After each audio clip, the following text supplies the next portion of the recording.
This was one of the videos that shows a Peel Regional police officer striking a protester outside a Hindu temple. From this angle, it appears that the officer approaches them and not long after starts throwing punches to their head. Later in the video, the crowd shouts angrily. He is the one! He is the one! The altercation took place outside the Hindu Sabha Mandir on November 3rd. That was the day pro-Khalistan protesters and pro-India supporters clashed outside its gates. Police say they arrived to respond to a trespassing complaint. In a video posted today, Peel Regional Police addressed the altercation between its officer and the protester. We understand that the video has caused concern and criticism within our community. As is the case with most bystander video during police interactions, the video lacks context and begins mid-interaction. What the video doesn't show is the officer identifying a protester for the purposes of seizing a weapon that he's holding. Peel Police released this body cam footage that shows what happened from the officer's perspective and said that following an investigation, the officer was found to be acting in the lawful execution of his duties. Use of force applications never look good on camera, and there's just no way to pretty that up.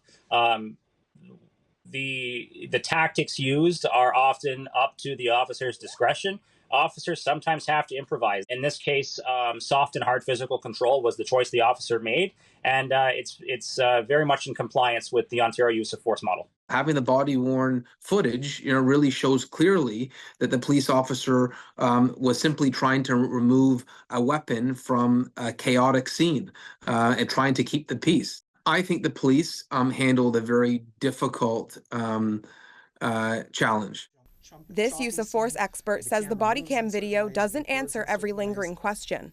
Body-worn cameras are probably better, in my opinion, than not having body-worn cameras, but we also have to look at how we're treating that video and who it is that has a privilege to give an opinion on what's going on in that video. Ultimately, it's up to the public to decide what counts as good police work and what doesn't. And we do that through our organizations like the Inspectorate of Policing, and we need to empower those organizations to do that work to maintain trust between the public and the police.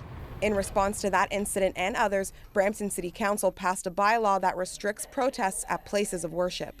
I don't want to see anyone intimidated from going to pray. I don't want to see scenes of violence or chaos outside a place of worship. I think we need to do a better job of making sure places of worship are safe spaces, are sacred areas where freedom of religion can be respected. The restriction would make it the third GTA city to introduce a bubble zone around places of worship, following in the footsteps of Vaughan and Mississauga. Protest is a constitutional right.